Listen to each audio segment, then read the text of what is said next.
Chair now recognizes himself for an opening statement.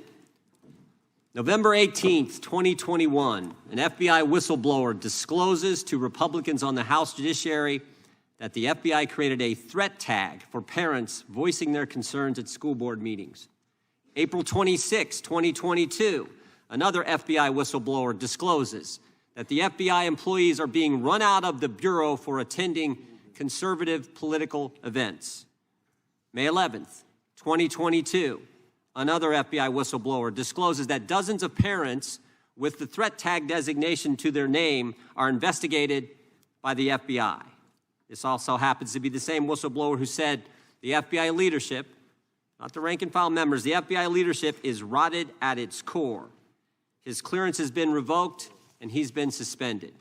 June 7th, 2022, another FBI whistleblower is retaliated against after giving feedback on an anonymous survey.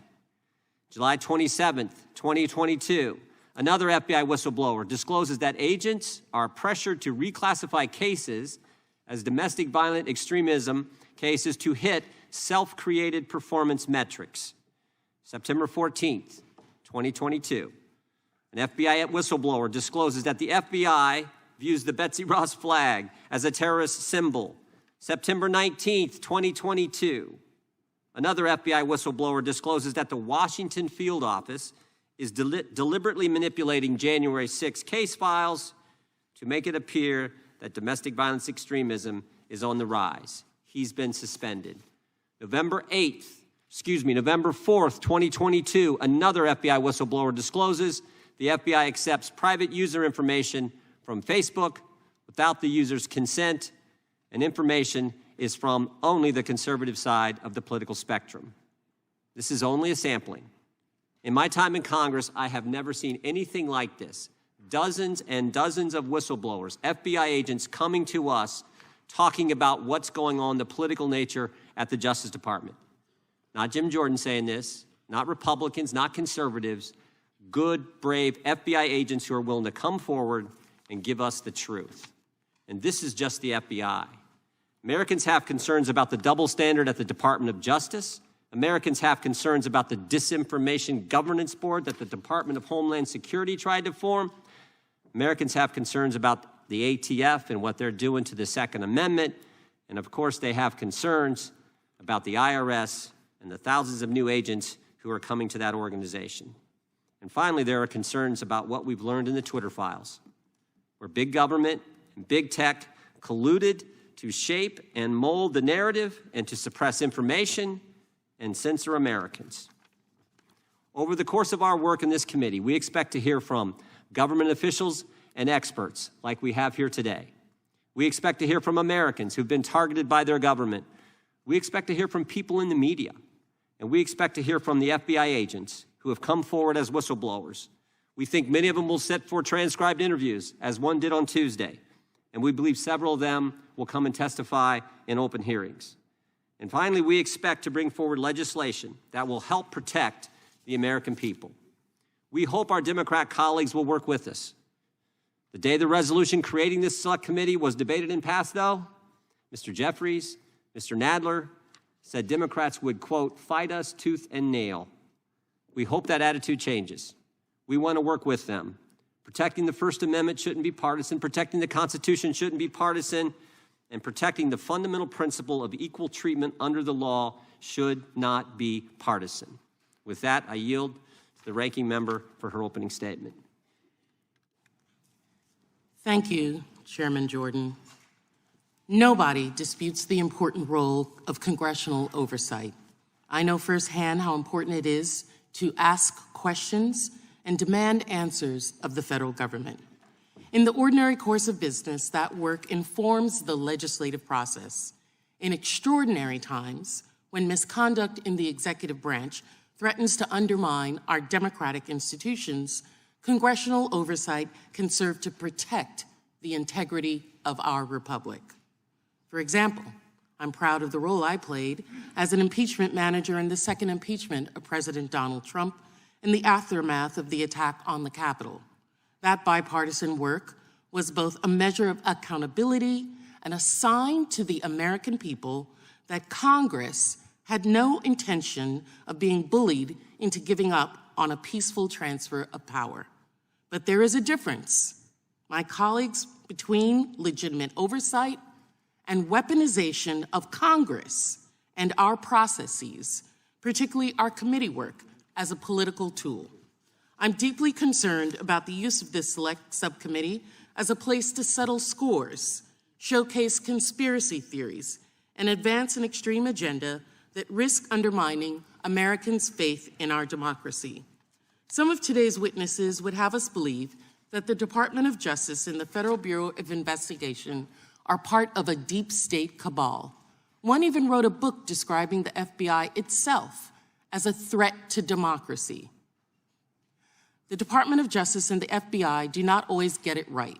History is full of examples of these agencies getting it very, very wrong. We have colleagues in this Congress who have been subject to politically motivated, hateful, racist investigations by our government. That does not logically follow that every investigation or criminal inquiry by the FBI or the Department of Justice is political or ideologically based. But in our current climate, with domestic terrorism on the rise and hate speech normalized by national politicians, the Department of Justice and the FBI are doing their best to protect us from sliding into chaos. This past Monday, the FBI captured 2 individuals, one a neo-Nazi leader and founder of an Anti-Waffen group who were plotting a racially motivated attack on Baltimore's power grid. They said their goal was to, quote, completely destroy this whole city, end quote. Last week, the FBI infiltrated and disrupted a major cyber criminal group extorting schools, hospitals, and critical infrastructure around the world. And last summer, the FBI engaged in a mass violent crime enforcement effort that took nearly 6,000 violent criminals off of our American streets. Let's not forget the tremendous work of the FBI and the Department of Justice after the attacks on our homeland on September 11th, 2001. Some of my Republican colleagues love to talk about the threat of violent crime, but they appear oblivious to the fact that their dangerous rhetoric and baseless accusations against the Justice Department and FBI itself at times pose a direct threat to those organizations' ability to do the work that they are doing to protect our communities. Recent threat bulletins have highlighted a shocking increase in threats of violence against law enforcement agencies and a significant uptick after the FBI executed a search warrant at President Trump's property at Mar-a-Lago. The Federal Law Enforcement Officers Association has vehemently denounced what he described as, quote, politically motivated threats that are unprecedented in recent history and absolutely unacceptable, end quote. Unfortunately, examples of these threats are not hard to find. Last year, someone threatened to plant a dirty bomb outside the FBI headquarters. Another attempted to storm the Cincinnati FBI field office while wearing body armor and carrying an AR-type rifle. A third was arrested after he made a credible threat, stating, quote, every single piece of expletive who works for the FBI in any capacity, from the director on down to the janitor who cleans their expletive toilets, deserve to die. You've declared war on us, and now it's open season on you, end quote. These allegations are deeply troubling, and I hope that the chairman and members of this subcommittee will be mindful of the risks that go hand in hand with heated rhetoric. A rush to accusations and subpoenas without a factual basis and without any effort to engage with agencies through the accommodation process flies in the face of due process and demeans congressional oversight process.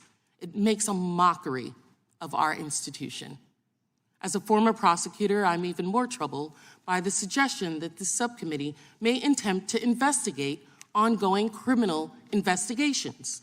As the head of the Reagan Justice Department's Office of Legal Counsel wrote years ago, granting Congress access to information about active criminal investigations will, in effect, make Congress a partner in the investigation, creating a, quote, substantial danger that congressional pressures will influence in the course of the investigation, and potentially, quote, hamper prosecutorial decision-making in future cases. This would not only damage law enforcement efforts, it would shake the public's confidence in the criminal justice system. I hope not, but I suspect much of the investigations the majority, my Republican colleagues, want to look into and potentially muck up involve criminal investigations into former President Donald Trump. I want to be crystal clear. My Democratic colleagues and I will resist any attempt by this subcommittee to derail ongoing, legitimate investigations into President Trump, any other president, and others within his orbit. During the course of this subcommittee's work, I suspect we will hear both members and witnesses describe the events of January 6, 2021 in ways that simply do not mesh with reality. When this happens, I would encourage everyone watching today to review the impeachment record and report of the January 6th Select Committee, which lays out the true facts in shocking detail. I recently sent a letter to the chairman noting that, despite our policy and political differences, I am hopeful that there may be matters of investigation within the stated mandate of the subcommittee under which we may collaborate. I meant this. I mean this. And I still hope that we can find common ground and explore it in a bipartisan manner that respects the due process rights and interests of all involved. The chair and his colleagues continually use the moniker of protecting free speech. That sounds good. I hope they all recognize that there is speech that is not constitutionally protected. Racist, hate, incitement to violence. And I also hope, and if the protection of true speech, of free speech, extends to all Americans. We'll see. I hope that we can use this subcommittee to conduct legitimate oversight to help advance policies to address the real challenges that Americans face every day, rather than undermine every agent, officer, and prosecutor on the job. Government abuses of power do not solely rest with the executive branch. It can, and we've seen it come from the legislative branch as well. On our present course, however, this exercise seems little more than a political stunt designed to inject extremist politics into the legislative oversight function and the justice system.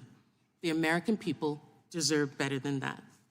Thank you, Mr. Chair, and I yield back. Thank the ranking member. Without objection, all of their opening statements will be included in the record. We will now introduce our first